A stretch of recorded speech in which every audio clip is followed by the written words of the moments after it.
Also, I wanted to try it, man.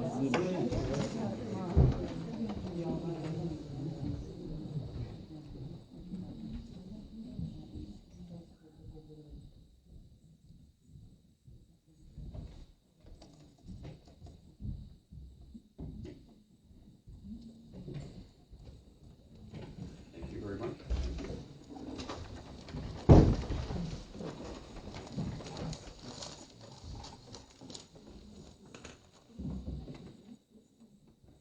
Welcome everybody to our regular meeting of council. Uh, we have an agenda before us. I should just say we have an e-agenda before us. And I'll say a little. So, going off the e-agenda, we have, we need to approve the agenda. There's been no changes to it. We have council minutes for approval from the 12th of January. Moved and seconded. Any discussion? All in favor? Opposed? And opposed. Thank you very much. The next is the committee of the whole minutes for January 19th. Moved and seconded. Discussion? Seeing none, call the question. All in favor? Opposed? And opposed. Thank you. My remarks, they fall into a number of categories, and I've also got some things to update you on in the new business. So, when there's a little hesitation, that means I'm changing screens. I'm just kind of getting used to this e-agenda. The first is to thank the Business Improvement Association for the absolutely wonderful lighting that they did. And the reason I bring it up tonight is because I saw them this morning taking down the last remnants of the lights. So they were still up as of the weekend, but tonight when I came to council, they were all down. And again, excuse me, the BIA has done a wonderful job, and they are to be thanked. That brings me to the next item, and that is to thank our staff for the e-agendas. They have really been working hard on this. This is a project that will certainly save a lot of paper and a lot of staff time in reproducing and sending things out and delivering. So everything is now electronic. And the leader of the team was Maura Jones, so I want to thank, I'll just pull up her hand. And Fernando also was part of that team, and then Hugh, who's not here tonight, he's our IT guy. Between them, it is virtually seamless. I know this is the third night that we're doing this. Is my first night with this equipment, and I found it very useful, and I want to thank the team for that, and particularly Ms. Jones. Thank you. My next area of remarks will take quite a bit of time because I want to update people on the forum on deer management that I attended on your behalf and on behalf of the CRD. We had staff from the CRD and OPE there, and this was held in January. Just give you a little bit of a background on that. At the last UBCM in September of last year, a number of communities, OPE included, met with the Minister of Forest Lands and Natural Resource Operations, Steve Thompson, and discussed how to coordinate provincially the communities that had deer population issues. He agreed, Minister Thompson, to coordinate have the staff coordinate a workshop, symposium, if you will, along with the Union British Columbia Municipality. That workshop was held January 12th and 13th, and I attended, as I mentioned. There was quite a number of other attendees from the East and the West Kootenays, from the Okanagan. Elford, I guess, is in the East Kootenays too. And quite a number of ministry staff who made presentations, which I'm going to talk about, and I'm going to show one in a few minutes. So ministry staff included Dr. Helen Schwansha, and to distinguish her from our Helen, we called her Dr. Helen, so I'll refer to her as that. And then some regional biologists from the Kootenays and from Nanaimo, as well as ministry staff from Victoria and Kamloops. Also present and made presentations was BC SPCA, Wild Safe BC Provincial Coordinator, and it's an association which is not associated with DeerSafe. And then there was even a member from the legal bureau who one of his presentation was about who owns the deer, and we learned from him that the province owns the deer, which is something we knew. So what these presentations did is, to a large extent, reinforced what we had already heard from our CRD experts and the information we gathered. The takeaways, if you will, from that, certainly listening to the SPCA, they were involved and in very supportive of the population reductions that occurred in the Kootenays. And what we did learn is that they're not opposed to population reduction, particularly of wild animals that have, what I think they described as food conditioned. And essentially, where animals have become used to having an urban diet, and where they are a threat to public safety, essentially what we've determined here, and public health also. What they are is, the SPCA was, they're opposed to an indiscriminate culling, particularly when it's not performed humanely. There was a wildlife conflict manager from the ministry who was asked a question from the Kootenays, and the question was, why are we seeing more deer in our community? Because we know in Oak Bay, over the last 10 years, the number of deer that we see and we encounter on a daily basis has increased dramatically. And so the wildlife manager's response was, they're coming because it's easy to live there. Lots of food, and they're protected from predators.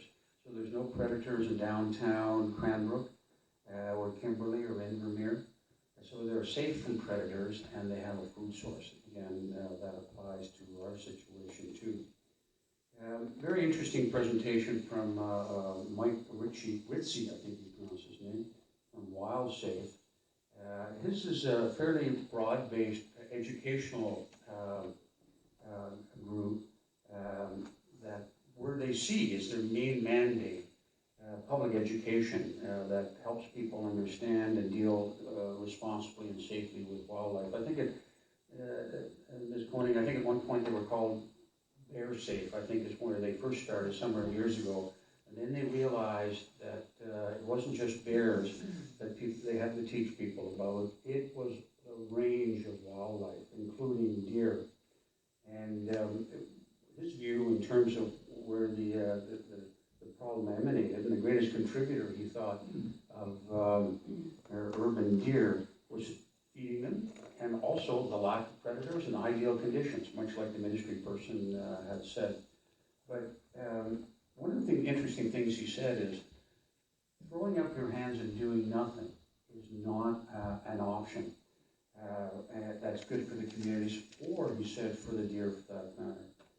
And he talked about population control being a component, deer management, and he also reiterated that it's important for communities to act responsibly, to ensure before the numbers get to an unmanageable state.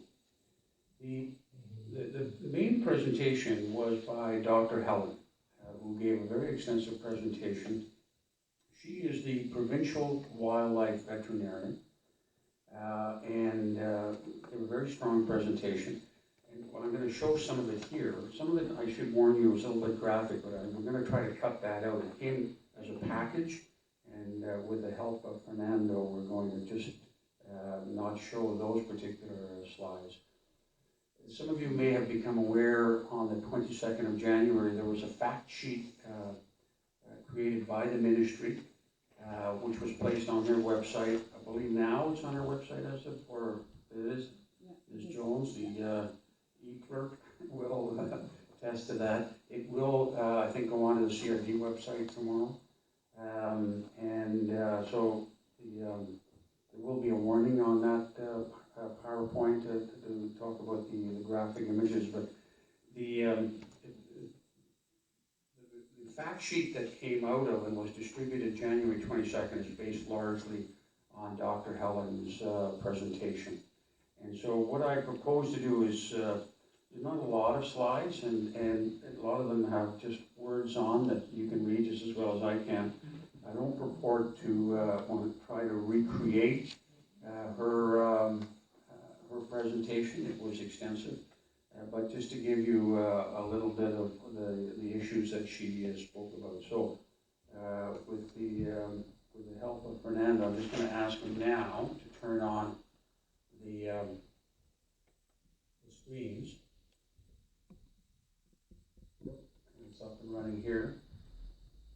I'll try to carry on 2 jobs at a time. Projections. So this is,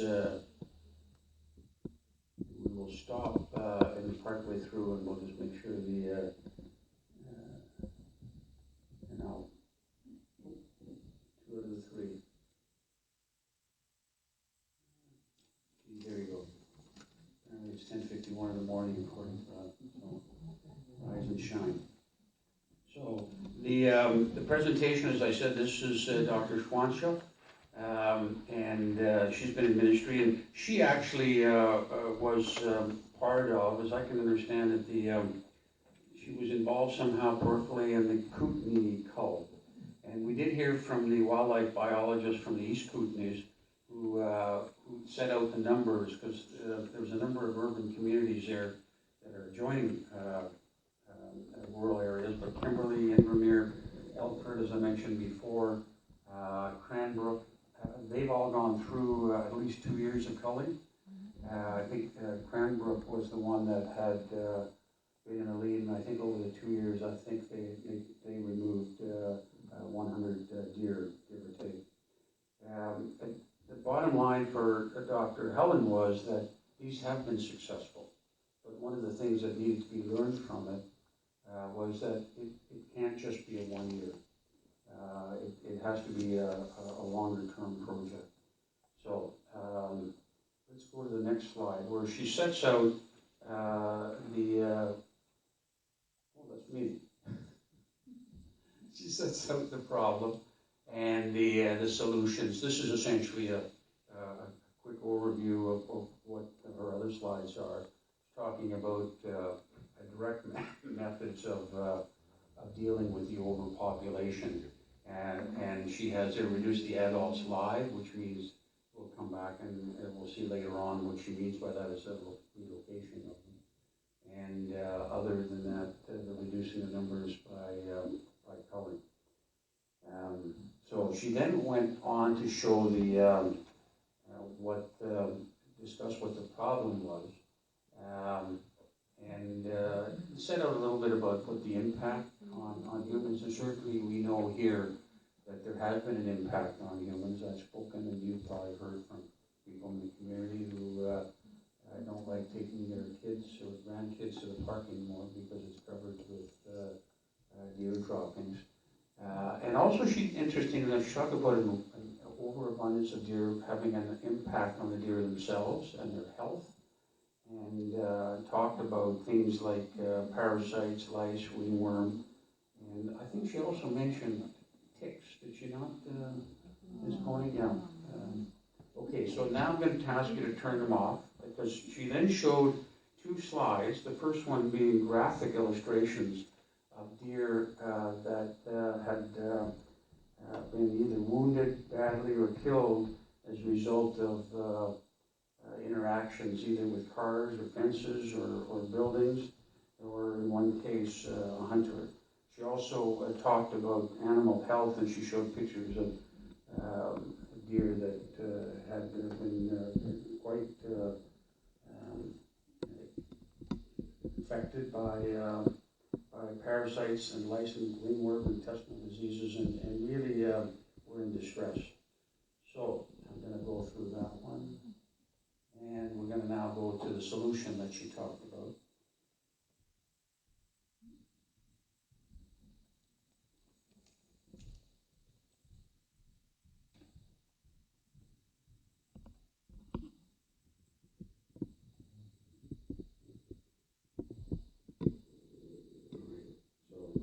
Now, none of the images from here on in are graphics. We're okay from here. Thanks. So the solution is just keep doing what you're doing, essentially live with them and don't do anything, or reduce the numbers.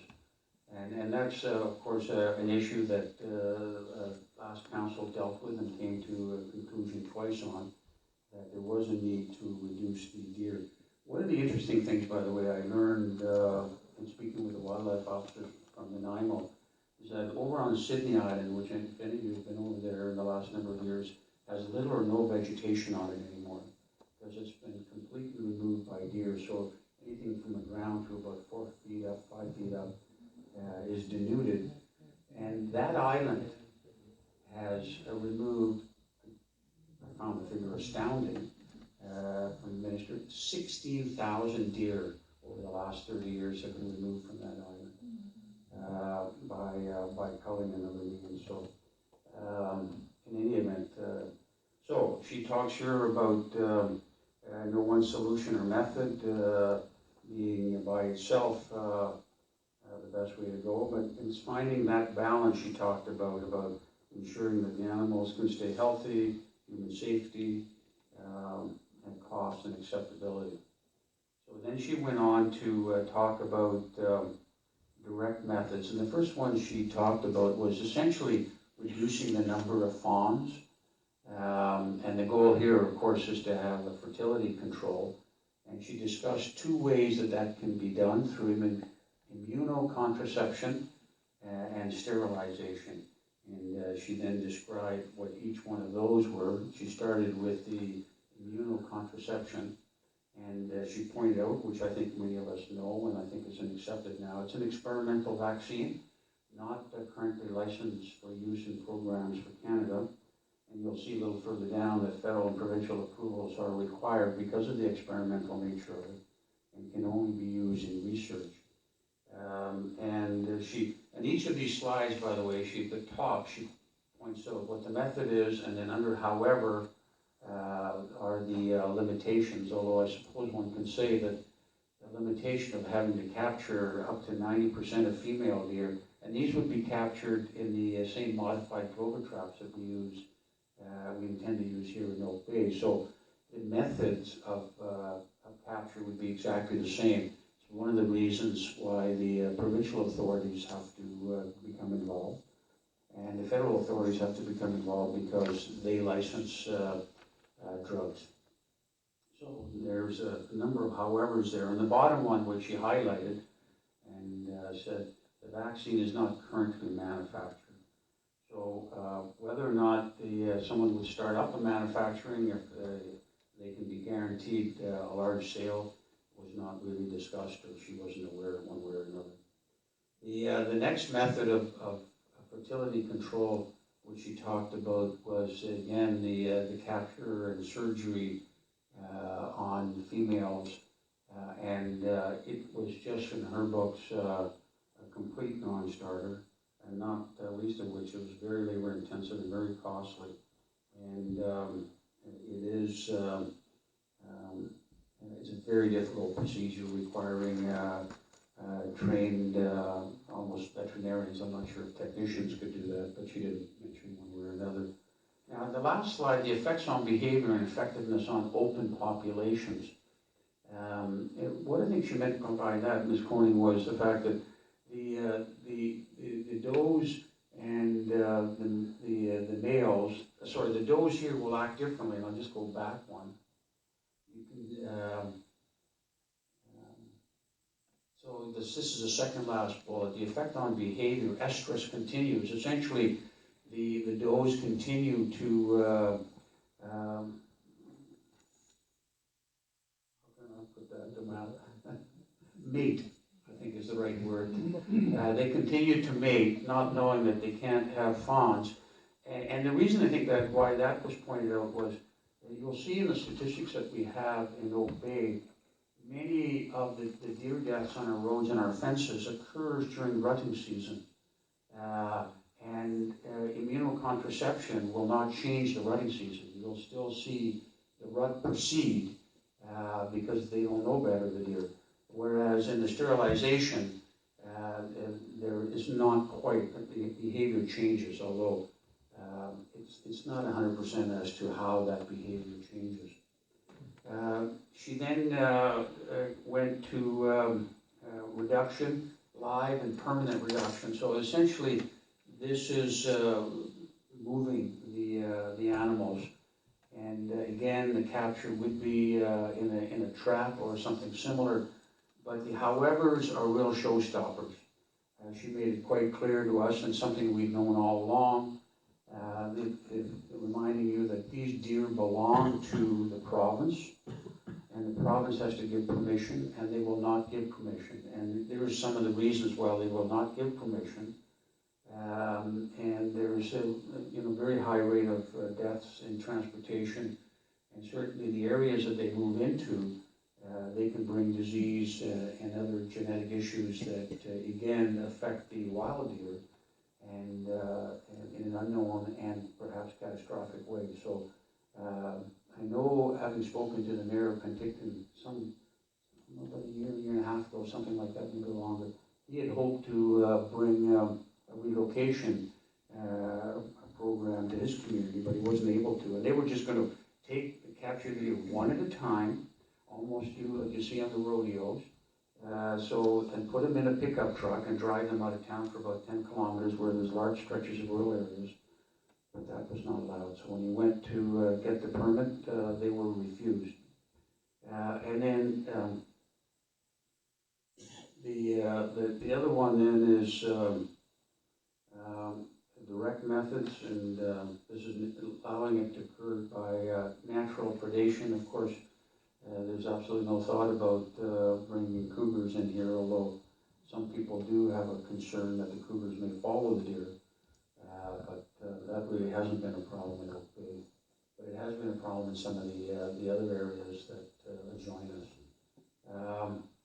And then, of course, there is another way of reducing the deer, and that essentially is hunting with targeted shooting. Again, in an urban environment that is a non-starter, because guns cannot be discharged here. They have to be provincial and regulatory changes as well as bylaw changes. And then the last one she came to, and this is the one where she talked about it being effective, certainly up in the Kootenays, was what we're doing.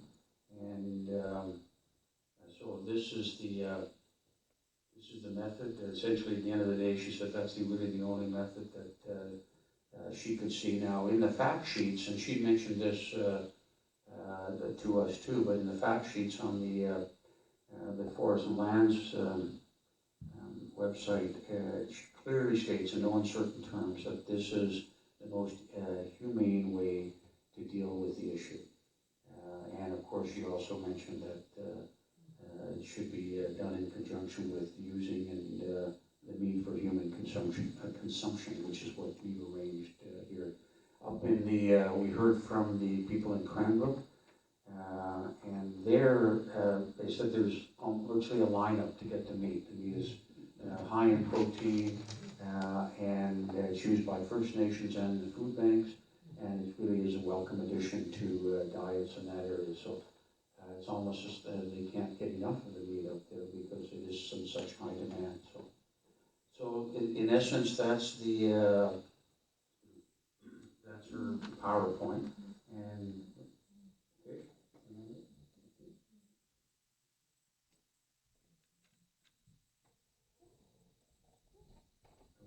Thank you very much. So it was a very worthwhile exchange of information with the other communities in the Kootenays. They struggle, much like we've done here, with how to reduce the population and how to reduce it in a humane way. And they've come to the same conclusion up in the Kootenays as we've come to here.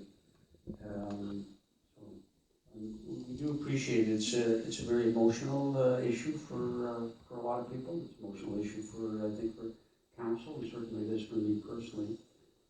But as I reiterated, Dr. Hellman, it is the most humane option available to us. We don't yet have a permit, but we applied for one, and I understand it should be here shortly. So that's an update. Ms. Corning, did I cover all the bases in terms of what we learned and saw and did over there? It was a very well-run and well-timed, because we had so many speakers and lots of input. It was a very well-run workshop. It was very informative, and it was agreed that we would actually do a number of things coming out of that workshop, that we would try to have it on an annual basis, because of growing interest in other communities to deal with this as an issue. And secondly, there was a need for some kind of provincial funding to assist us on a variety of different levels. One of the things that we did learn is that up in the East Kootenays, the forest and land staff are much more involved than the forest and land staff here. And perhaps it's because the woman lived in one of the communities, lived in Kimberley, where there's a real problem, whereas our equivalent, he is based in Nanaimo. But I know the Kimberley staff person was overseeing and assisting with the programs in the various communities. They had a bit of a bump when there was vandalism and criminal acts, but they're now going to be back up and running. They, of course, have different winters than we do, so attracting deer is easier for them, and it just hasn't, in a warm, temperate, or we live in a moderate Mediterranean climate, I think it's called here, that is part of the pilot to see how easy it is to attract deer. So that's it for now. Ms. Corning, do you have anything else? No, Your Worship, I think that the only thing I would add to that is that I think the other municipalities that were represented there spoke pretty much in unanimity about some of the process that they went through, and I think that we probably are on the similar boat that they were ahead of us. And certainly, what I can say on that point, and I think particularly Invermere, we heard at the UBCM when Invermere gave a presentation, they felt very much alone and removed from the assistance initially of the provincial government. Over the last week, we've seen quite a turnaround, really stemming from that workshop, where there was staff, they were helpful, they were informative, they've come forward with a fact sheet, and as I've mentioned before, we are not in Oak Bay wildlife experts. We do not have wildlife experts on our staff. We have to rely on the information gathered from experts at the CRD, and now, of course, with the province coming forward. And I think we have to thank Minister Steve Thompson, who really put this workshop together, or staff did, at his direction. And certainly we've seen a real change in the support nature of the provincial authorities over the last, since January 12th. So very pleased that that's occurred. And certainly their commitment is to have an ongoing support network for the communities that wish to go in this direction. And 2 UBCMs ago, so it would be September 2013, we had a similar meeting with the Premier and Minister Thompson. So again, the expression of support for communities that have deer issues, that want to have deer management programs, and how they can best be supported. So we hope that coming out of that workshop, we might see some funding and continuing funding. But again, as we learned, a year likely will not stem the problem. It may have to be over a number of years.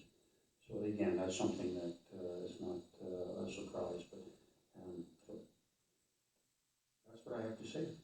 Thank you very much. Thanks for listening. Sorry it took so long, but it was a very important issue for our community, and will continue to be so.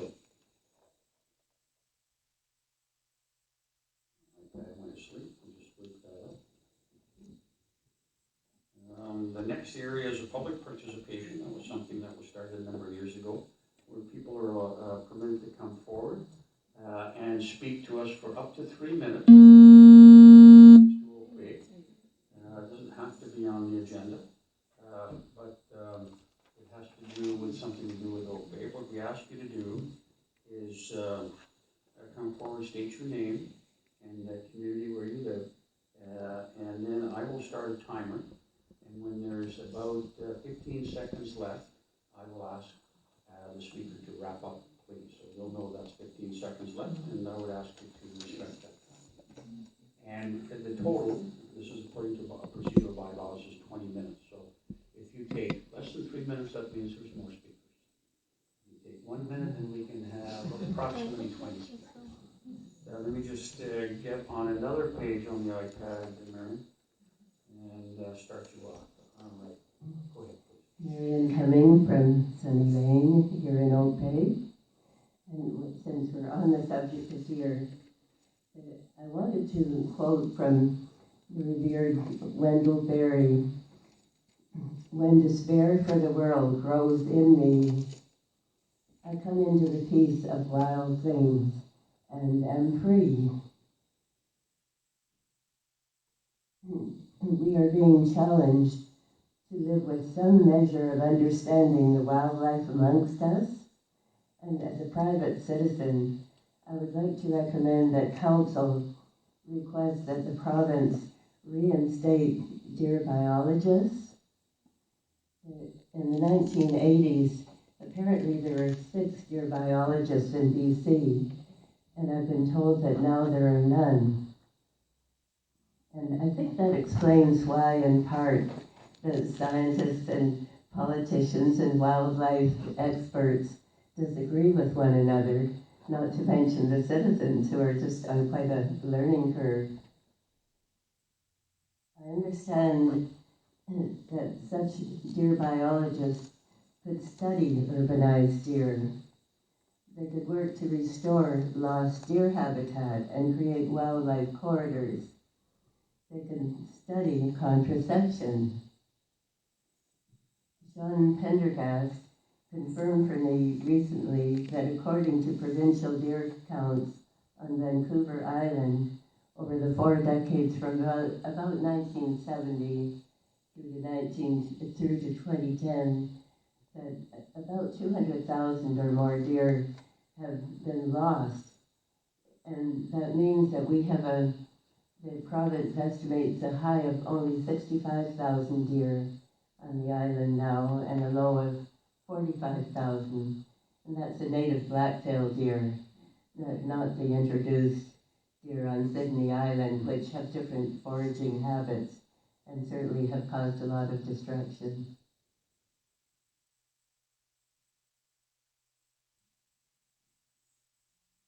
Habitat loss ought to be a major concern, and another that we seek compassionate ways of reducing deer populations. And that would certainly lead to less divisiveness and human beings getting along better with each other in our communities. So thank you. Thank you very much, Marion. And this will not count against the 20 minutes. The point that you make about asking the province for a deer biologist, not a deer diologist, sorry, but a deer biologist is perhaps germane, because we are coming up in April to an island meeting of mayors and councillors, and quite often at those meetings resolutions are passed, which are then transmitted to the Union of British Columbia Municipalities, which represent all of British Columbia local governments, and if it makes it from point A to point B, and it's passed at UBCM, then it goes to the provincial government. So if anyone around this table or can perhaps bring that to ABICC, the Association of Vancouver Island Coastal Communities, I think it's called. So thank you very much. I think that's a very good suggestion. We'll start the clock again. Hang on, I'll reset. Joan Russo from St. Patrick Street in Oak Bay. This issue was raised as far back as 2011, and as far as I know, over 5 years ago, SpadeFact was used in the D&D grounds.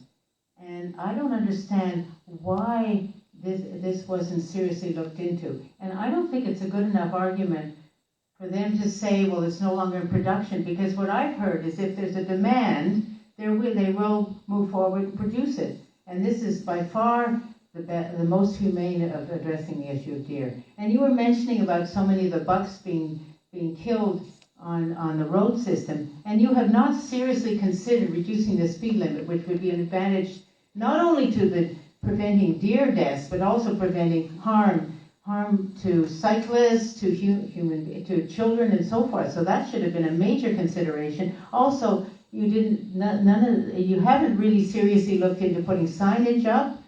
And when you say, well, the ministry wouldn't go, the BC government wouldn't go for it. Well, I mean, what are we, some meek little council? Is the council meek? I mean, they should be demanded. I mean, if enough councils got together around the province, they would just demand that this should be done. I mean, that's not a good reason for saying it shouldn't be done. The ministry won't go for it. Well, if a good enough argument is put forward before the ministry, they should darn well go for it. Anyway, that's all I want to say. Thanks. Thank you very much. Your time will be donated to other speakers. Thank you. This is a change in topic. All right, I'm just going to reset and go ahead. Thank you. My name is Mike Wilden. I live on Henderson Road, and I'm the president of the North Henderson Residents Association. And I'm making a presentation on behalf of that association, including about half a dozen members that are here tonight. The topic is the committees that will be formed to implement some of the OCP recommendations, which will eventually lead to bylaws. This is important, particularly important for the North Henderson area, as it is a very fragile neighborhood, and the people who live there really like it, and it is a very fragile area. We will address at an appropriate time why we think it's fragile. I know it's early days. I know the deer are on your agenda and other things, but I would like to make a few comments. First of all, I'd like some feedback on the timelines. When are you thinking of getting some terms of reference for these committees, how you're going to choose committee members, how long the committee is going to act, and so on? I'd also have a bunch of hows. For the sake of transparency, community engagement, clarification, I have a number of suggestions. First of all, I think any of these committees, number one, the members should reflect the geographic regions of Oak Bay. I also think we have to know a little bit more at some time how the members are to be chosen. Secondly, I would like to see minutes with recorded votes versus process notes. Process notes were used in the OCP process. It's a consensus model. You can't figure out, if you read the process notes, any of the pros and cons that happened during the meeting. If you have recorded minutes with votes, then people can start to make sense of things. I think we need timely meeting announcements of these things and the agenda, same as happens for council. I also would like to see timely, full minutes of these meetings. Number 4, I think at the meetings, all documents under discussion should be available to the public. That didn't happen on a few of the OCP meetings where documents under discussion were not available to the public. That doesn't seem very democratic. I realize there's a large number of people at the committee. It'll be 6 people probably, plus 3 outsiders. And if you go to the meetings, you shouldn't be able to speak. It's a big meeting, and nobody, if I came to the meeting, I wouldn't expect to be able to speak to the committee. There's just too many bodies in traffic. I understand that. But I would hope there's a method for corresponding with committee members, and all correspondence received by the committee will be up on the website at the appropriate time. The same as now, all the meetings for the council meetings are up. So if you can't actually speak at a meeting, you should be able to make your views known, and it should be up there, so if someone wants to carry on the discussion, they can see what's happening. Number 6, community members should be identified, and we should have the ability to communicate with them. Secondly, I hope the community has a chance to comment on the terms of reference of this committee. And finally, once you get your council meetings online, hopefully on video, you can think about putting some of these meetings online. Thank you. Thank you. I'll just ask staff to address when this is coming forward in terms of the process. So it's a generalized issue of when the process is coming forward. And I know there's a kind of a rough guesstimate as to when council here might see the first step in the process towards implementation. So, Your Worship, there's actually two parts, and the first is, I think, we've brought something before council around the existing committees. And so it's expected that there will be a general report about those committees, the existing committees, sometime, I think, in mid-February at the committee of the whole. And then following that, we had our strategic planning with council just this past week, with some work that was going to be done, and probably something that's going to be provided to council sometime in March, April. I think is what we're looking at. In terms of rolling that out. So that gives you a bit of a time frame, Ms. Woolman. Thank you very much for your presentation. Anybody else wish to come forward? Yes, come forward, please.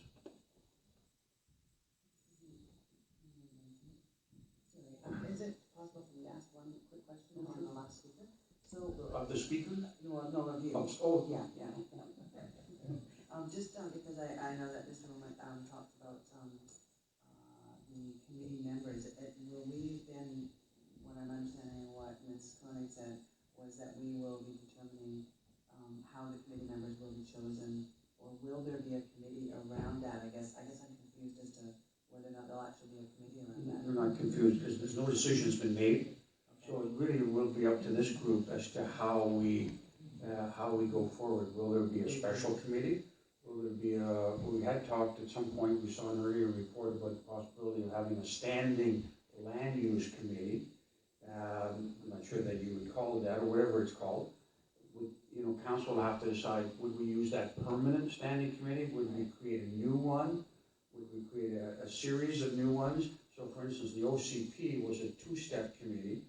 The first part of the OCP was a small group of people that kind of advised on timelines and what the process would look like. And that committee was finished its work, and then we had the advisory committee and the actual OCP. So that was a two-step. So that's also an option for council. So I think whatever we can fashion that suits Oak Bay best and gets the most input. So Your Worship, just maybe for a bit more clarity, because we have a couple of things I think we're talking about here. First one's looking at all of our existing committees from council, some of them that are already mandatory by bylaw or by legislation. So those ones, and then a number of committees that council had formed over the last couple of years. So that was the first thing that we're going to bring back. Then there was some discussion about looking at a kind of a planning committee or an advisory committee, and so that will actually come back to council as well. But that's more the day-to-day runnings of land use issues prior to them coming to the committee of the whole and before council. So in terms of the rollout of the OCP, that actually, there has been no real discussion about if there's committees that will be formed. I think the first step that we need to do is to break down what the rollout and the implementation of the OCP, and then I think we would seek direction from council if need be, if it's going to be such things as committees. And there may well be, we decide not to have a committee. I mean, we've hired a planner who has extensive public engagement, and so we might be the committee, the seven of us up here. So everything's on the table at this point. Okay, I just want to make sure that we're not closing the book on having citizens on committee staff. Okay. No decision's been made. Thank you. Now, back on the agenda, Mr. Valentine. I'm Bill Valentine. Excuse me. I live on Woodburn Avenue. I guess for the last 5 or 6 years, and then previous to that, lived in South Oak Bay in Hampshire. Before I moved to Oak Bay, I lived most of my life on Haida Gwaii. Went there initially as a teacher, but got involved in conservation issues. And pretty well dedicated a major part of my life to fisheries conservation, dealing with issues of interactions with forest activities. I was involved in the forest sector, but also representing BC in the Pacific Salmon Commission discussions, and also at one time was the Deputy Minister of British Columbia BC Fisheries. I'm saying that because I think it's important, given the comment I'm going to make to you, that background may assist you to understand my comment.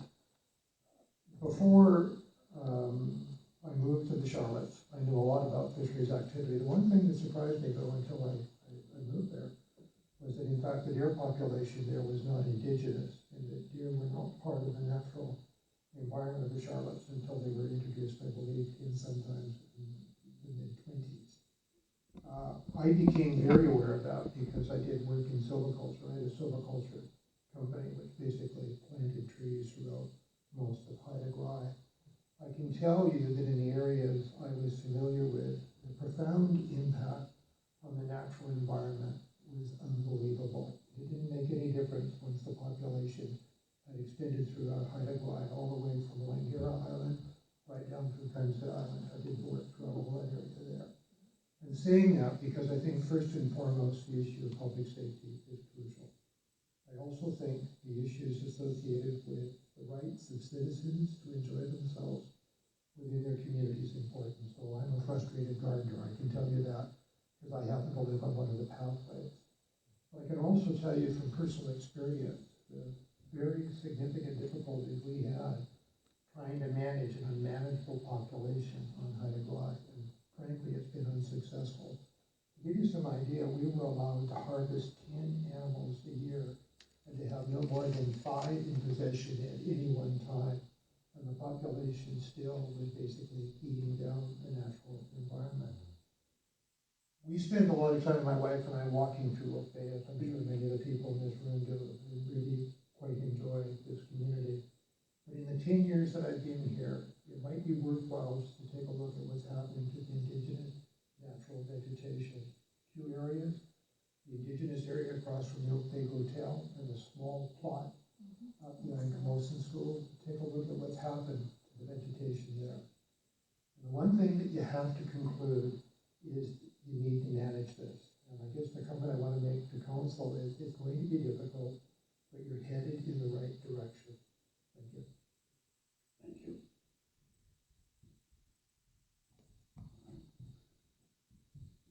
Anybody else? Thank you. Hi, Christy Kilpatrick from Epworth Street. I think you're all familiar with me. I wasn't going to speak. You know my position on this, and you have the facts in front of you. It's not my opinion. You have the facts. You have the evidence, science-based evidence, and so on. I concur with the last speaker that we have an issue that needs to be managed, but there are more than one ways to manage it. Mayor Jensen, you mentioned the fact sheet the provincial government put out. You know, you and I were in communication over the weekend, that while it does state that the only method of a lethal kill that we'll consider at this time is the bolt gun and the capture and bolt gun, which I do draw to your attention is the bolt gun stuns the deer and then the slip throws that actually kills it. We do need to manage this issue in Oak Bay, but there are alternatives out there, and one of the things that the fact sheet also refers to is a community-based survey, that the community needs to know what's going on, the community needs to be informed, the community needs to be part of making decisions, and our community has not had that opportunity. There are a number of different perspectives, they all need to be valued, and right now it's being argued out in letters to the editor. You don't know any more than I do how many people believe there needs to be a lethal code, and how many people believe that there should be another way of managing this issue. You have the information in front of you that immune contraceptives are available. So while the provincial government is saying they're not, we know that they can be manufactured on demand for research pilot projects. And I would question, why is it any less reasonable to proceed with a research pilot project that will be economical, that is sustainable? We know the science says very clearly that if you remove deer, you kill deer and you remove them, more deer will come in, particularly in a neighborhood like ours, in a community like ours. We have scientists who say that we are an ecological island. We're surrounded by water on 3 sides and a dense urban development on another side. We're the perfect community to do a niche solution, to have a niche solution. The province is trying to manage this, I understand that, but we're not the province. We're okay, and there are options here. And I really don't understand why, when we know a whole number of things that really can make a difference, and I won't go through them because you know them, they're in the terms of reference, they can reduce not necessarily the deer population, but the human-deer conflict. And that's my understanding, is we're trying to reduce the conflict. Those steps are taken, and we reduce the conflict. And if we explore the opportunity to use an immune contraceptive, which is available as a research pilot project, why would we not do that?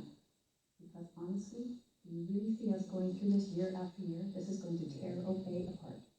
Thank you. Thank you very much, Ms. Kilpatrick.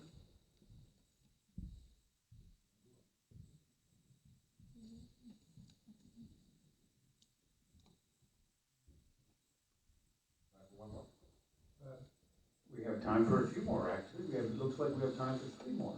Okay, putting everybody else on notice, we're getting close to the end, I guess. So my name is Tony Roy, I live on Carter Place. I'd like to talk to 2 things very briefly. One is on the deer question. I just like to say my personal view on this is let's get going on dealing with this problem. I had a somewhat unique experience last fall. I was standing on my back porch having a cup of coffee and hearing the unmistakable sound of a handgun, which is a little rare in Oak Bay, a pistol shot. So I called 911. And they immediately said, no, don't worry about that. That's an officer dispatching a deer who had been injured by an automobile at the corner of Henderson and Cedar Plaza. So first time I've ever heard a handgun in Oak Bay, and I thought it was a little bit interesting. My personal view is we're calling the deer by car. It's a particularly inhumane way to do it. So, and I've hit a deer myself on Cedar Hill Cross by St. Luke's Church. So inadvertently, the thing jumped out. So let's get on with it in my view on that front. Number 2, the translation of the OCP into a new revised set of bylaws is a critical moment, because in many, the OCP only has a certain amount of detail and principles on various issues. Bylaw drafting is a very careful art, and things can get quite a far away. Let me rephrase. Things can drift from what you think it says in the OCP to what it actually becomes in the bylaw. So I'd like to just put my voice forward that we do need citizen involvement, and we need a lot of chat about this before we finalize the actual text of the specific bylaws. And I say that coming from a neighborhood which is densifying in many planned and unplanned ways, and this is only going to put the pressure on us up there is going to get worse very quickly as UVic increases the rates for its residents, which they're going to be raising them by 25% over the next 3 or 4 years. And so the pressure on additional housing demands in what is a single family neighborhood, we're already seeing multiple student flop houses. So let's pay attention to that, and I look forward to participating. Thank you very much.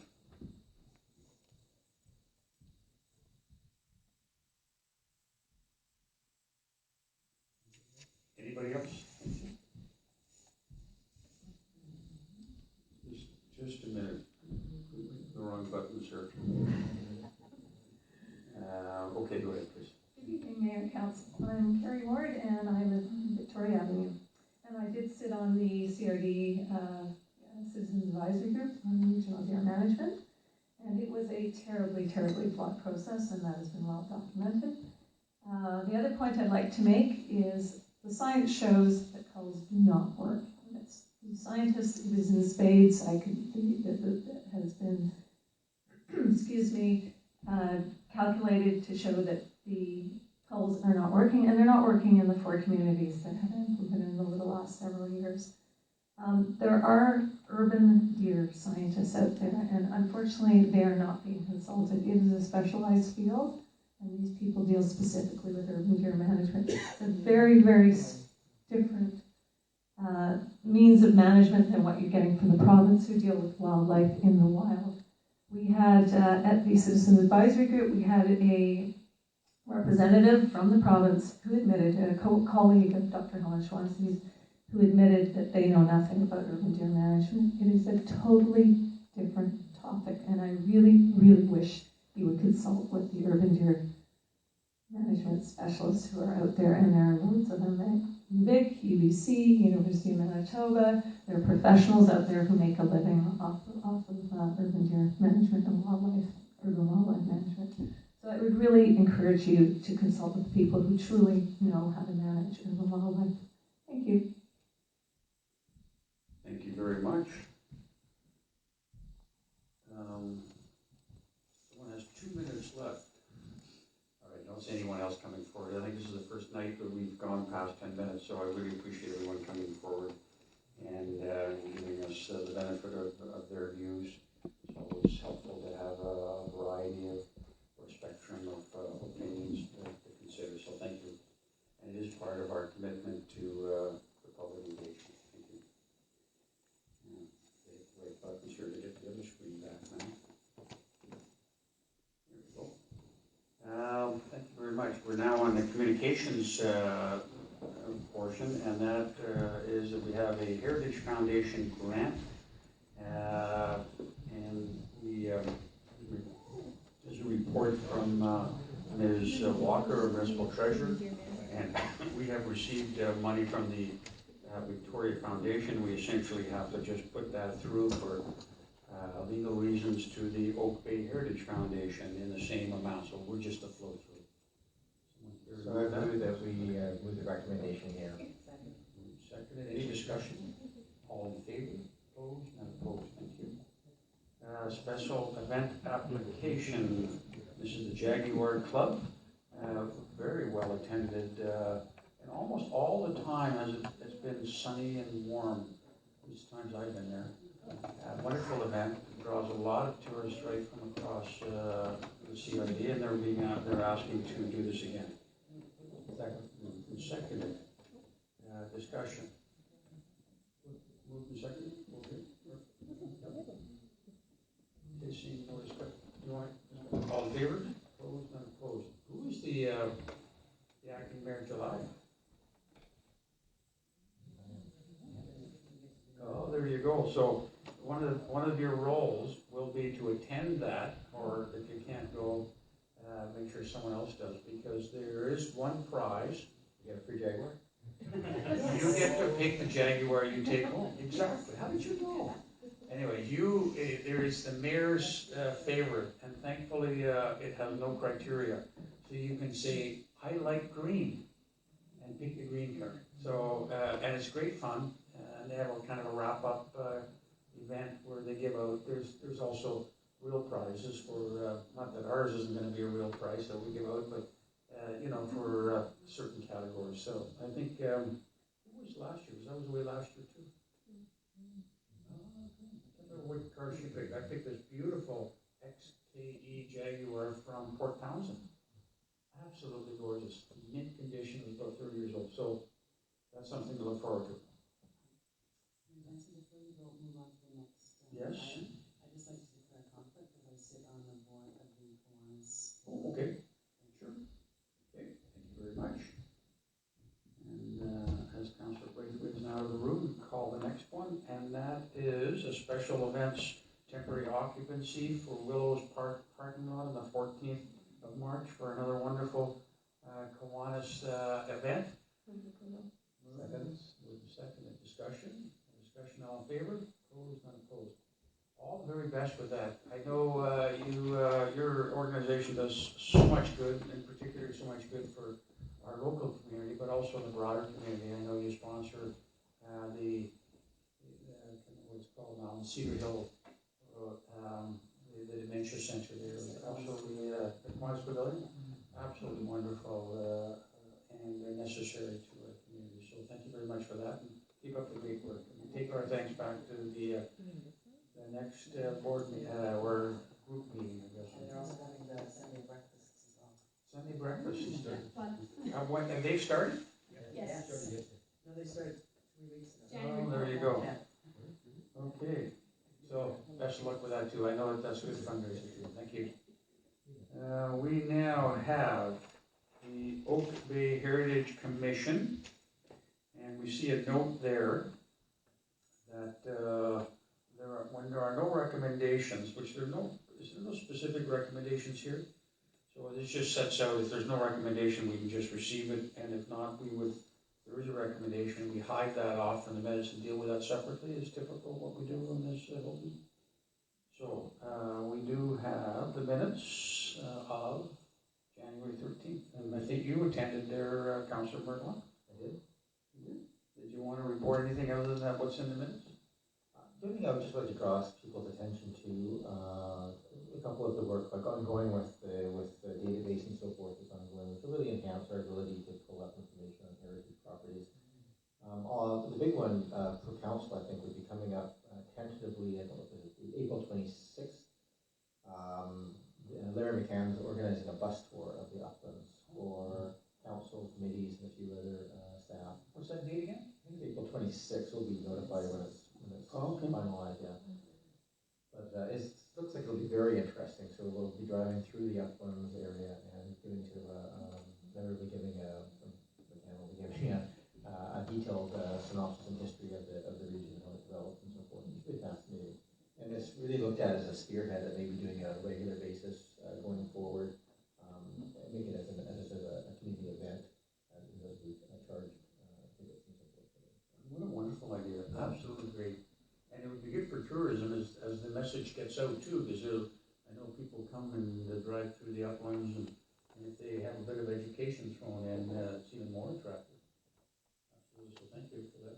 And anyone who's never been with Mr. McCann, or Professor Emeritus McCann, any of his lectures or talks, he is absolutely fascinating. He's a world-leading expert on the uplands, and I think one of the North American experts on the Olmsted and Company who were fantastic. I just finished reading a book a couple of months back on Olmsted Senior, and Olmsted and Company did the design for the uplands. They also did design, Olmsted Senior did the design for Central Park, for the Portland Park system, the Buffalo Park system. I think he was described in the book as the most influential unknown person in America, because he had such an impact on all of those communities that he worked in. And he laid out Stanford University, for instance. So there you go. So this would be a fascinating tour. If I may rise on a small point of information, I happen to be related to the Olmsted. I've done data genealogy, and I've gone back, and I'm actually related to the Olmsted. Well, you should be on that bus now. That's great. Now, if you can dig up some of the plans, the original plans, that would be even, I mean, they'd be worth their weight in gold. Maybe you can inherit some of them. You know, that's great news.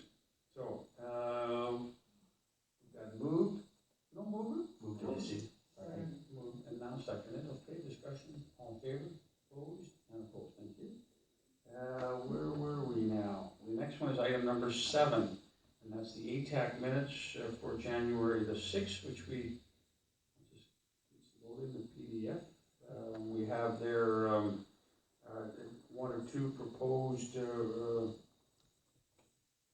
motions. One that we can deal with the minutes, and then also if we recommend that ATAC funding be provided to the Greater Victoria Cycling Coalition, $750 to support a Transform event on 18th February and 19th.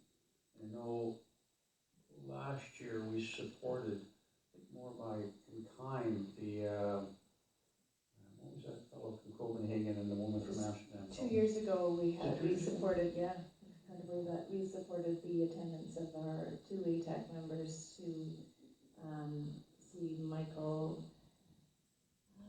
Angela Vanderkloof and Michael, What also pronounced in Danish, Mikael. Copenhagenize, that's all I know. Copenhagenize was the event, yeah. So, would someone care to move? I would move receipt of the minutes. Second. Moved and seconded. Discussion. Discussion, all in favor? Opposed? And opposed. And I suppose Well, I'd like to move the support of the $750 to the Charles Montgomery event, as outlined in the minutes. As just set out there, number 4. second that. Moved and seconded. Discussion. I'd like to offer some explanation Well, too. okay, go ahead. If there's any questions, or we met with the organizers and heard about and I know I brought his book tonight as well. It's a Happy City, which is a very it's a new way of looking at the way we develop, way we plan our cities, and I think that the region will benefit a lot from this speaker coming to and it's going to be a wonderful event at the atrium because he's a very high-powered guy. it's not easy to bring somebody like him, so everybody is contributing a little something, so I'd love to see our support on that poster. Ms. Walker's gone.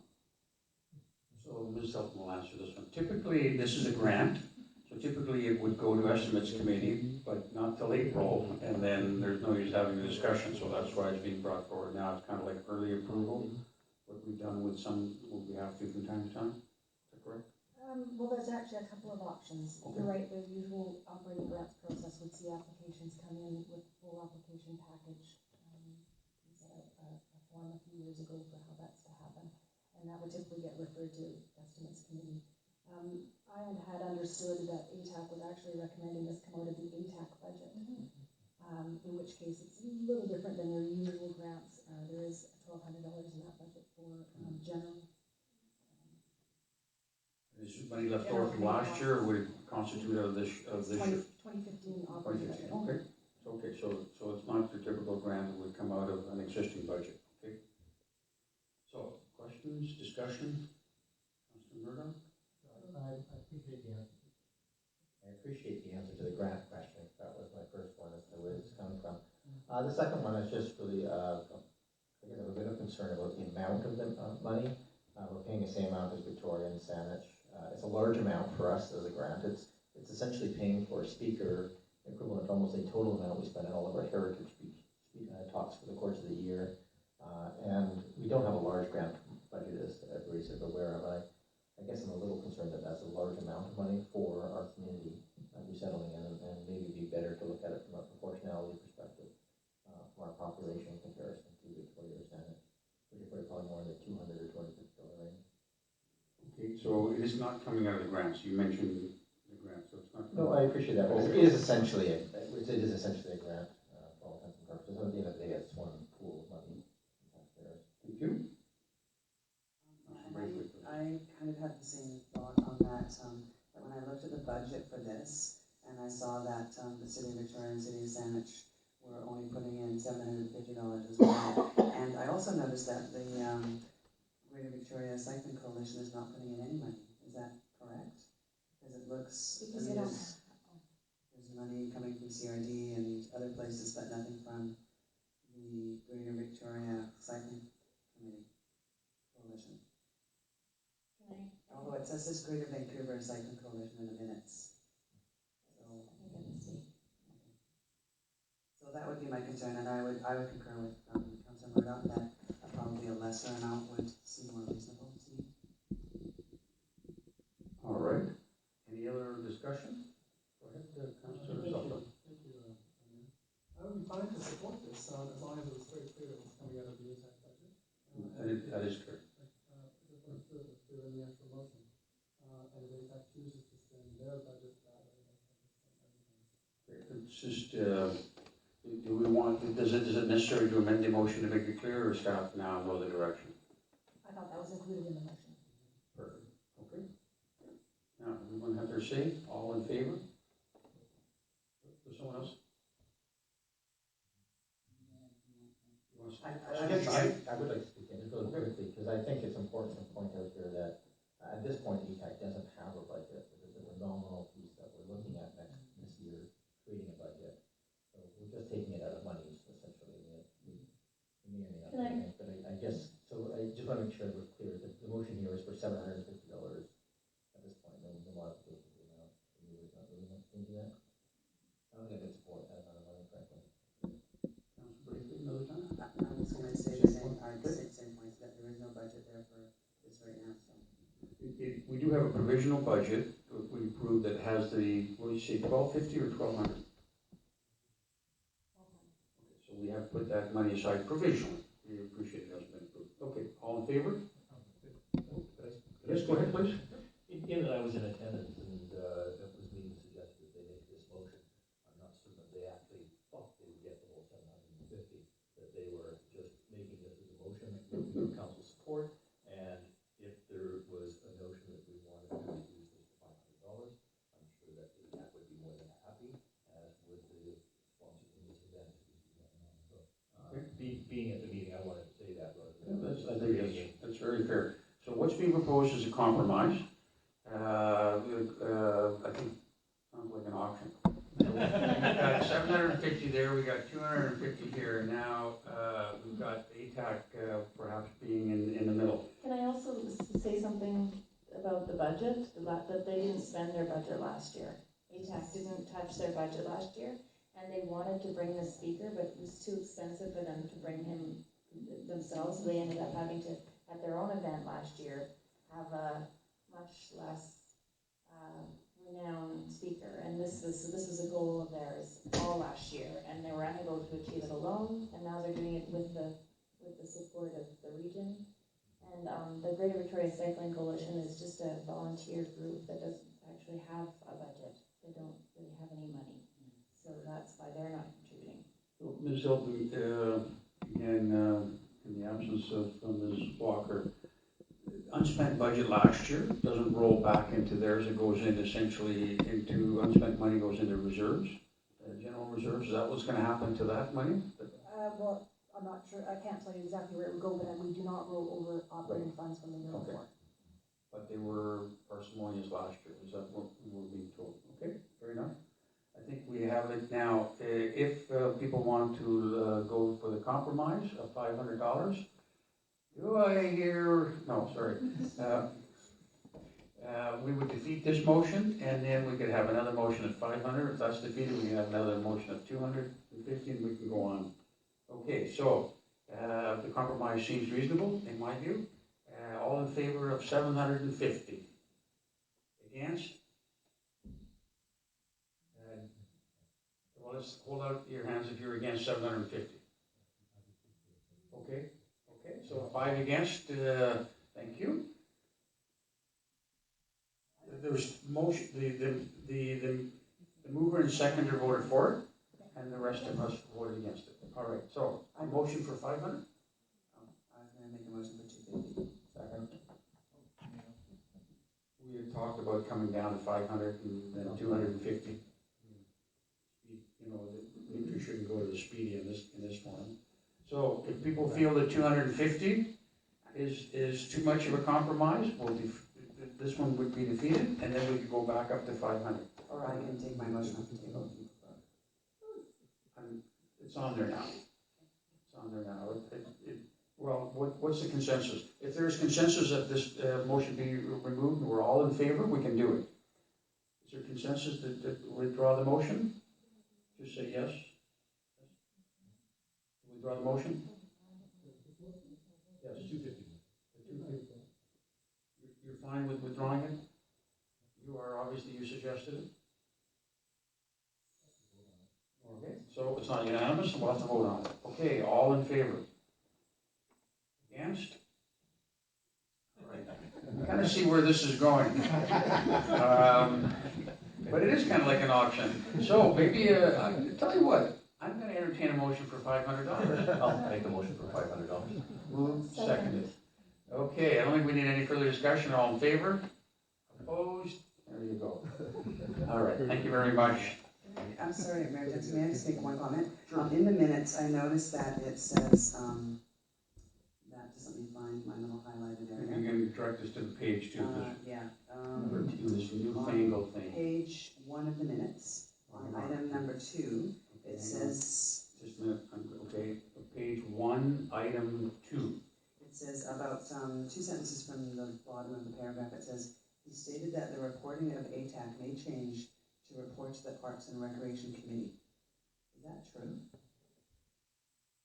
That would be, I guess, Councillor Croft reporting that. Is that correct, Councillor Croft?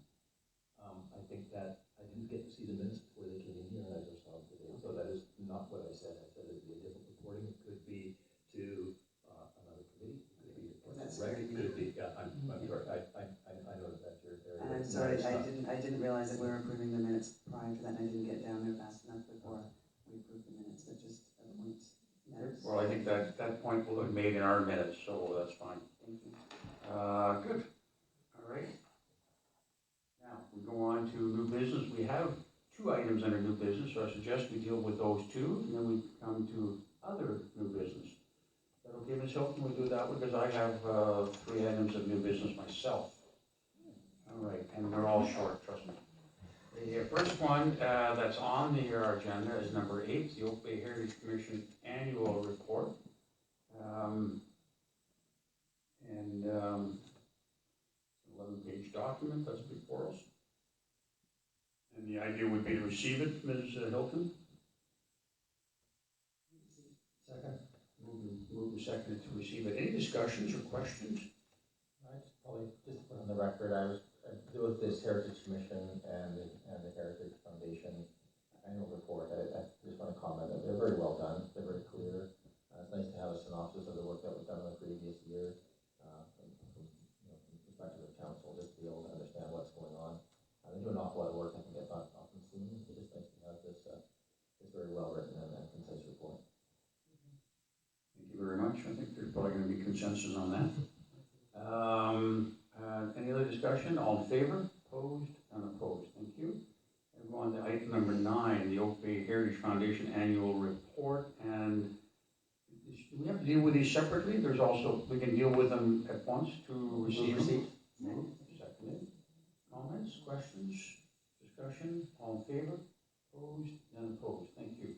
Now, we go on to the other new business. As I said, I have 3 items, but I don't want to start off necessarily. If someone else wants to say some things first, go ahead, please.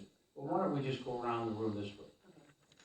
I just want to congratulate Oak Bay Rec for another fabulous New Year's Classic tennis tournament, and point out that Mr. Mears actually won his section. Did you not, Mr. Mears? Mm-hmm. So you got a big trophy and lots of I money. got a BMW. And a BMW, no, a Jaguar.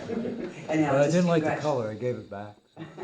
Congratulations to Parks and Rec and to all of the winners of their sections. Thank you. Go ahead, Councillor Croft. Everyone. On behalf of Oak Bay Archives, I'd like to call the council's attention and everyone in attendance to the heritage banners produced for Oak Bay in 2014.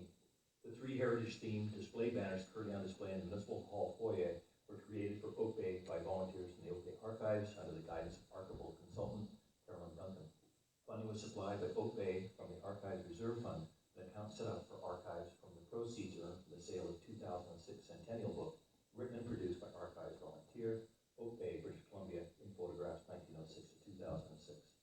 There are 3 different themes, and Heritage plans to produce more in the future, in looking at themes to include Oak Bay in World War I, World War II, etc., public and municipal buildings, recreation, and sport, and heritage places. The banners have been produced to encourage awareness, education, and pride in Oak Bay's rich history and heritage, and are available to display at any public indoor event or facilities. The banners, you can see the size of them. One or all of the banners may be booked for loan by contacting Gene Sparks at Oak Bay Archives. Thank you. Thank you very much. Those are lovely and very interesting to look at. I noticed them when I was in over the weekend. Really a great addition to our foyer.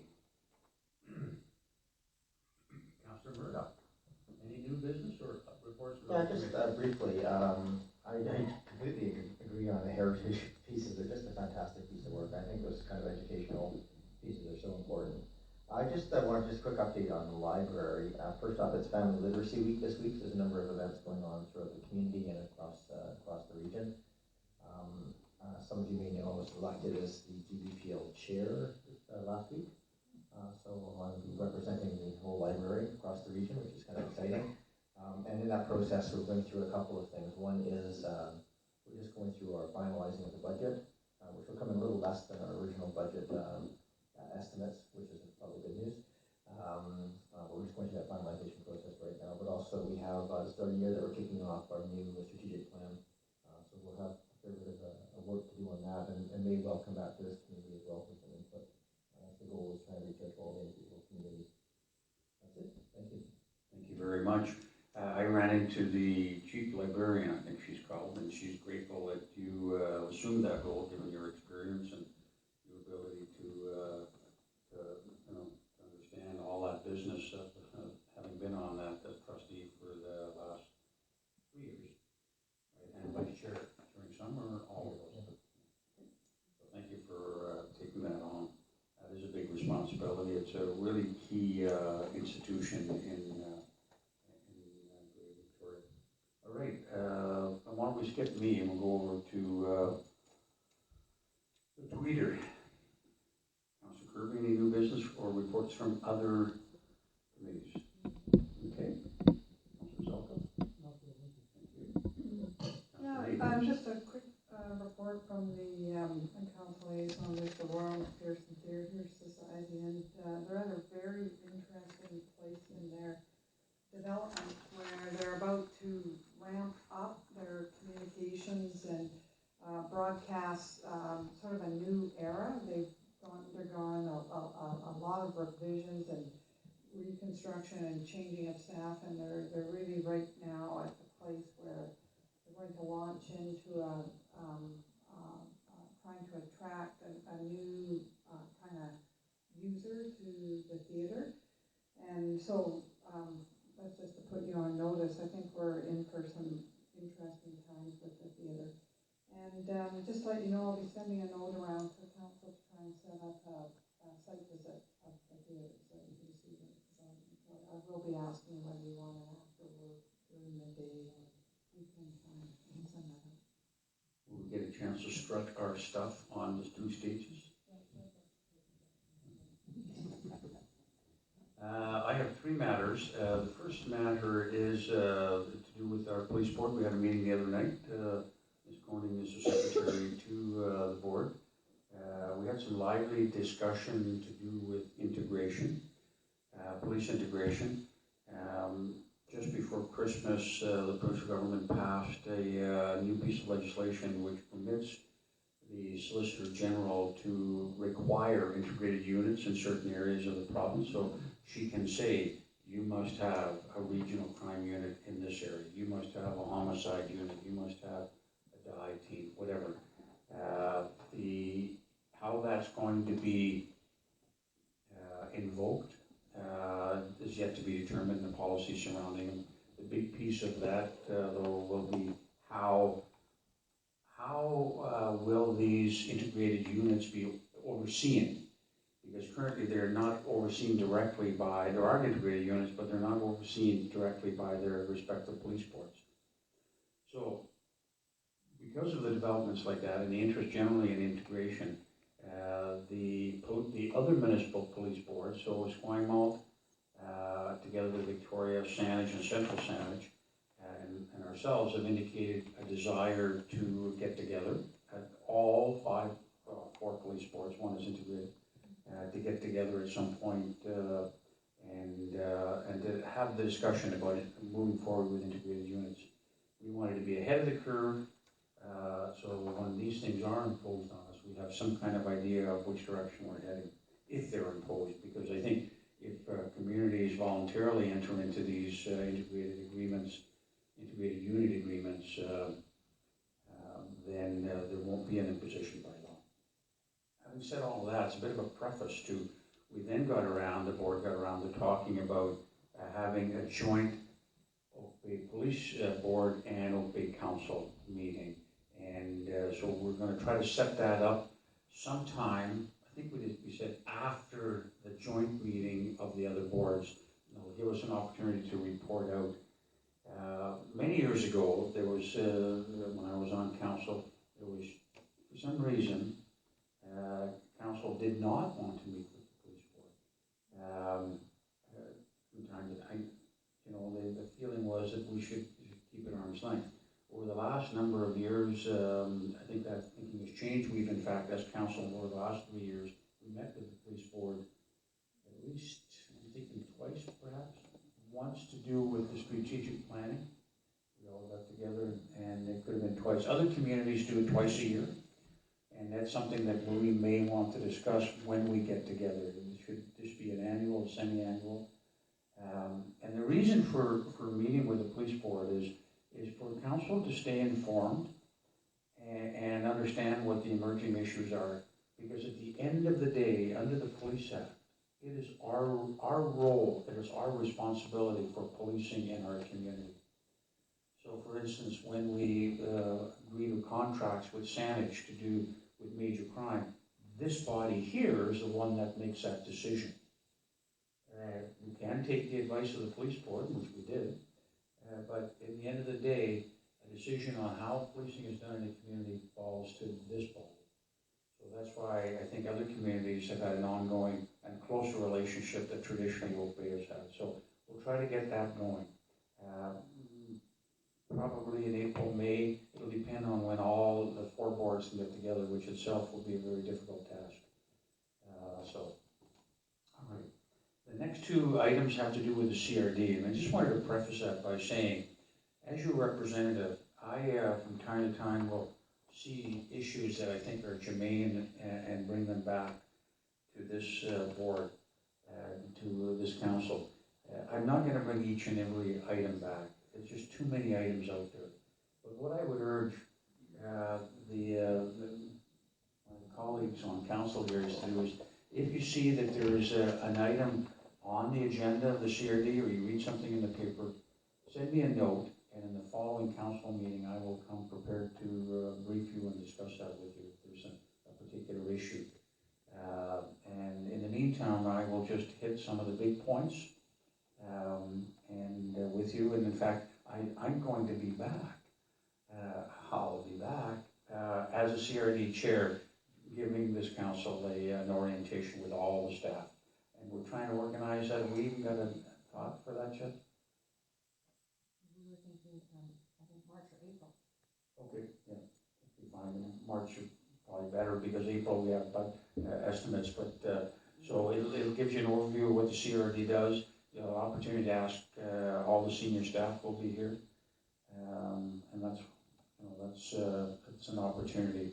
And then when we were in Highlands the other day, Councillor Rosen said, this is a historic moment.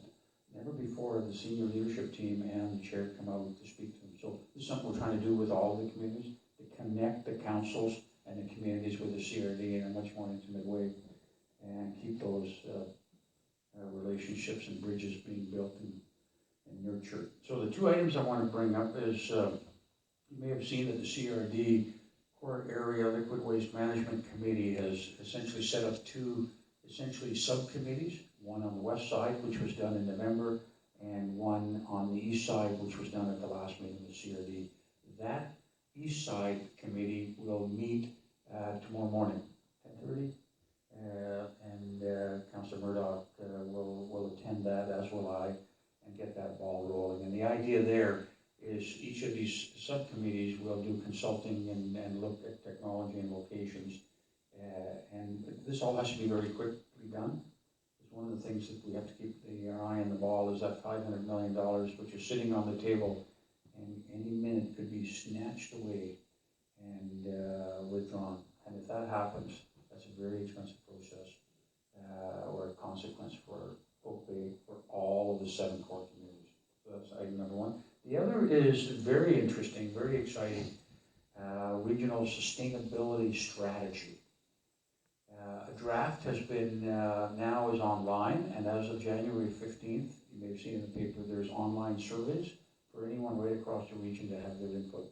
The RSS, as it's called, Regional Sustainability Strategy, is the successor to the Regional Growth Strategy.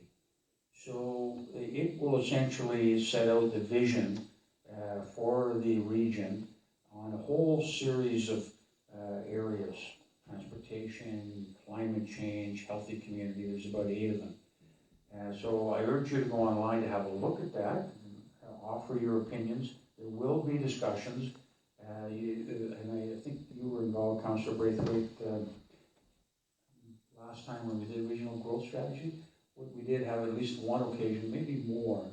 We had the form of councils when all councils were invited to discuss. So that hasn't, whether or not that's going to be the same process, what the process would look like, has not been determined by the CRD. So once this input has been received by staff, it'll be reflected in a revised draft, which will come back to the board, the CRD board. But your opportunity, and there will be Sina Bach, the senior planning coordinator for the RSS, will be here to answer your questions in March or April, whenever the meeting is. And she's a recent, I had the opportunity to knock on her door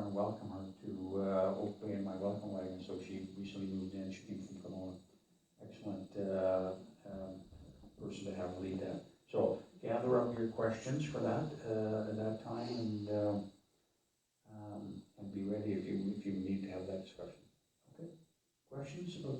I just was wondering if that online submission form is still open to the public? It's open till mid-February. Yes. 15th, I think they said it was gonna be 30 days or more, I can't quite remember. It only takes about 10 minutes to fill out, so, and it's quite informative as you go through it, because it gives you, there's a PDF that you can follow along, gives you background information that's quite helpful and gives you context, and there's stuff that we reviewed when we did the form of councils, but for people that weren't there, it's a very valuable document to kind of funnel down the information. And it's gonna be a slightly different twist this time. I know the roundtable on the environment, which I sat as on last term, the region, so this is almost like a think tank. They've had a lot of opportunity to have input on the RSS, and they're looking at putting some targets in, because we've read so much about the terrible climate change consequences that await us, that they thought there should be some urgency in that RSS document. There should be targets. So one of the questions is, are the targets too high? Are they too low? Is not enough of them? Is it the right vision? Should there be more of this and less of that? So your input is valued. So get a chance to go online on that. Okay, go ahead, please. Yes. I could share a comment. I do recall seeing the introduction to the RSS that was presented to council possibly a year or two ago. I understand the CWBC. I was a member of the audience at that time. And I recall that they were saying that specifically for Oak Bay, they were looking at approximately 1.5% growth rate in terms of the way that the city was expected to move forward. And I do note that last week the population estimates, or the population, the numbers came out from the census, showed a 0.1% population reduction last year. Yeah, your memory's better than mine on what the presentation was here. But one of the steps in the RSS process is to have what's called a regional context statement for each community, which will mesh their, in our case, our official community plan, which sets a different rate at this point. I think we have a 0.5, I think we decided, which was in the old one. So that's going to be subject to discussion, debate, and negotiation. And that regional context statement for each community will be a lot of work. But the RSS has, I think, been subject to planning managers around the region, although our planner wouldn't have been involved in that, given that she just arrived. So. All right, okay, thank you very much. So exciting things on the horizon now. Resolutions. The first one is item number 10, bank signing authority. Move the resolution. Okay. Second discussion, all in favor, opposed, none opposed. Oh, you want to talk about the RSS? I just wanted to briefly mention a couple of things. I have been involved with the you've been over as the director of planning and building, and also I'm just talking with them because they are planning on doing a presentation to Oak Bay Council. I just haven't set up to organize how that's going to work and time frame. So. Which will probably be are you talking about the same one where I come around with the PowerPoint? No, this was a CRD staff member coming and doing a little presentation too. That's what I thought. Thank you. Yeah. Yep. Sorry, I didn't notice. And thanks, Andrew, for the road sign there. International sign for I wasn't looking all around. Thank you. Next, so we passed that, right? We passed a resolution about the banking authority? Yes, we did, indeed. Next one is to fulfill what we want to do with council here, is to have this, the grants committee up and running as soon as possible. And the proposal is to appoint Linda Allen, valued member of our community. Move the resolution. Moved and seconded. Discussion? Yes, thank you, Mayor. Just want to confirm, is this Linda Allen, the president of City Space Consulting? I don't know if she's president, but she's part of that. Yep. Yes. Yep. Yep. Former president of Little League and many other hats in our community. All right. All in favor? development variance permit, this is for 3050. Let me just see here, and these are the series, whoops, hit the wrong little button, just a minute. These are a little too big. So these, the next, used to be called the pink sheets, now they're the white sheets. Everything's white. And what we're going to be doing here is we're going to, the first motion is making the authorization in the top part. And the second motion, hopefully by the same mover and seconder, is just to table that so notice can be given. And then it'll come back in, what meeting will it come back in? The first meeting in February, is there enough time? Likely February 10th. Okay. 10? Oh yes, that's right, there's a holiday. Oh, it's not nice. All right. So I'll lose the DPP for 3050 Beach Drive. And move that it be tabled until notice be given to the accordance with all government act. You, all in favor? Opposed, none opposed, thank you. The next one is 3190 Exeter. Move approval of 3190 Exeter. Authorize the district development. Authorization moved and seconded, same mover and seconder to Move table. Thank you. Okay, all in favor? Opposed, none opposed. And the last one is 2138 Move Florence. authorize director of building planning for DBP for 2138 Florence. Second, same mover and seconder. To table, thank you. All in favor? Opposed, none opposed, thank you. Move adjournment. Second. Discussion, all in favor? Opposed, none opposed, thank you very much.